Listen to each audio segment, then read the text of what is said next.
పదమూలను ఎన్నారాని మహిమా నుండి యేసు నన్ను పాలించునే ఎన్న సత్యముగానే మమలన్నీ చిన్న భిన్నము చేసి నన్ను సమ్మతి పరపం నన్నయగుణ రక్షకుండు తన్ను తానర్పించి వెండి సన్నుతుండై లేచి ఇప్పుడు సన్నిధానం వసగే నాకు పరలోకము నా నుండు దేవా నీ పదమూల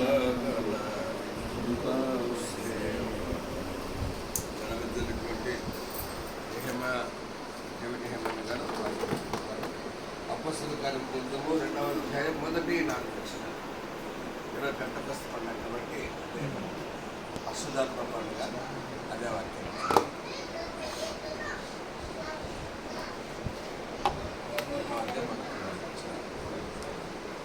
పరిశుద్ధ గ్రంథం నుండి దేవుని వాక్యం విందాం. అపొస్తలుల కార్యములు 1వ అధ్యాయం.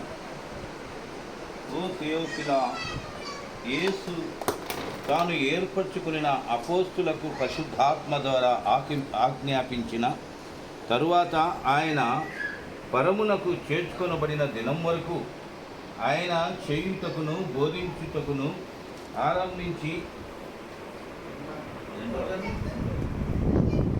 2వ అధ్యాయం మొదటి. పెంతెకొస్తు పండుగ దినము వచ్చినప్పుడు అందరూ ఒక చోట కూడి ఉండేది. అప్పుడు వేగముగా వీచు బలమైన గాలి వంటి ఒక ధ్వని ఆకాశం నుండి అకస్మాత్తుగా వారు కూర్చుండిన ఇల్లంతా నిండెను. మరియు అగ్నిజ్వాలల వంటి నాలుకలు విభాగింపబడినట్టుగా వారికి కనబడి వారిలో ఒక్కొక్కరి మీద వాలగా అందరూ పరిశుద్ధాత్మతో నిండుకొనిన వారై ఆ ఆత్మ వారికి వాక్శక్తి అనుగ్రహించిన కొలది అన్య భాషలతో మాట్లాడసాగిరి. దేవుని వాక్యం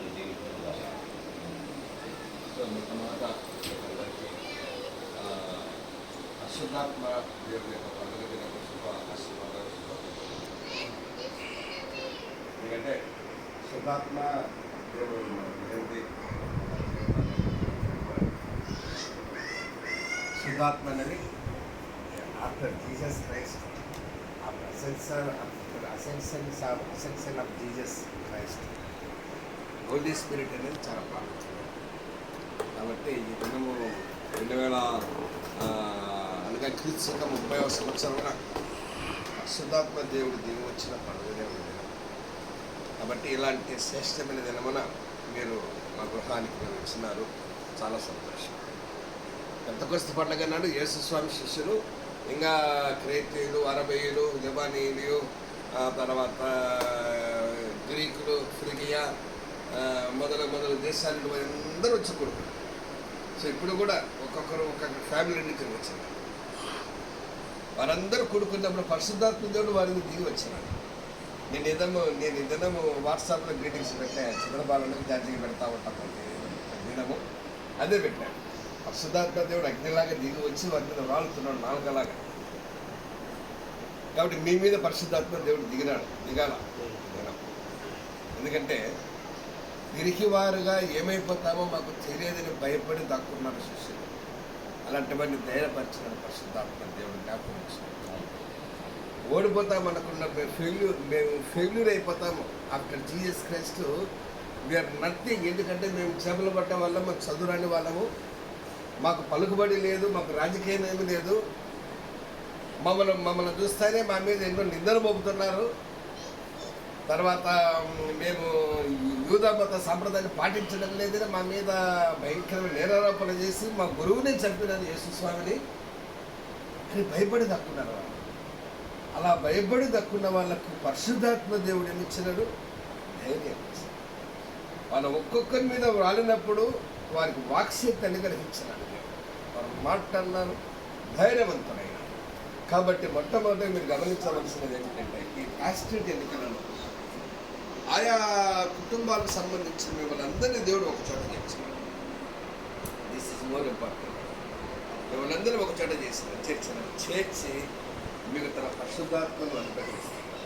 ఈ సమయంలో పరిశుద్ధాత్మను అనుగ్రహించిన దేవుడు ఎలాంటి దేవుడు అంటే, మేము ఎట్లా చేయాలా, ఎవరికి పోవాలా, వాళ్ళు మనం ఓటేస్తారా, మేము వాళ్ళు ఎట్లా అడగాల అని మనకు తెలియకుండా ఉన్నట్టుంటాం.